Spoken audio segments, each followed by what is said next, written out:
There's fun in learning around the bend.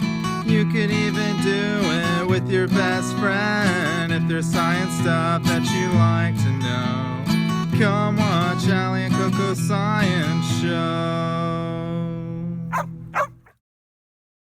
Hey guys, as you can tell, we just got back from a little run in my tank top. It's January and it's 78 degrees, but hold on to now when it's like 30 degrees. Some weather stations say it's gonna get into the 20s. So how? I was just on a beach this weekend in 70-degree weather, wearing a tank top, worried about sunscreen. Now I'm worried about how many layers I have on my body. Did you know in Florida, I'm sorry, I know it's dark. In Florida there's a weather advisory for falling iguanas right now because they're cold-blooded and it's gonna be so cold they're gonna just fall out of the tree. How do we go from 75 to high 20s, low 30s in a span of a couple days? How did this happen? And it's January. Why is it so warm in January just a few days ago? It's climate change.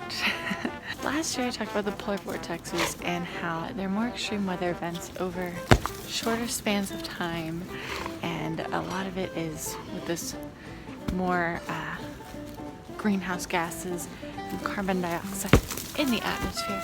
We have a changing of the jet streams on our planet. There's just a general fluctuation of these jet streams, and if you think of a wave, you know, think of a wave right now, guys. You have your normal wave, and then with the addition of greenhouse gases in the atmosphere, waves are now looking more like this, more frequent waves, higher amplitude. That higher amplitude means it's more extreme over time.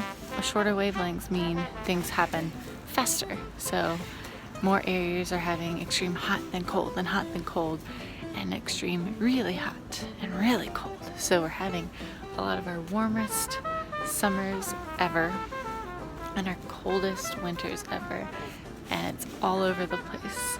And you can see it in our maps. You can see these changes in air pressure that will bring hotter weather to colder weather, to rainy days and snowstorms, to drought.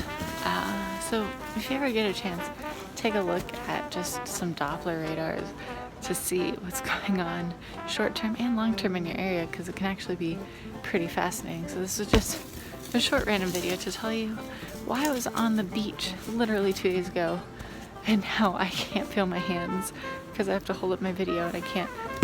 In the words of Greta Thunberg, like today, our house is still on fire, nothing's being done. So for the action of the week, I just want you guys to be aware of the politicians in your local, state, and federal level, and make sure this November you are voting for the candidate you've researched well, that I hope is putting the planet first, because I can't hold my phone up, I can't take much more of this. Colette's can't take much more of the hot summers. Iguanas are falling out of trees, even though they're invasive. Like, they can't take much more of this. So just make sure, action of the week, you are researching. I gotta kick this ball. She's just, make sure you're researching politicians and choosing them carefully, choosing people who put the planet first. So with that, hit that subscribe button to follow for more adventures. Hit that like button if you learned something new or you like these very persistent puppies. And don't forget to do the action of the week. Look up, research politicians. Find the ones who are going to be green, please. I'm really cold. Anyway, see you next time.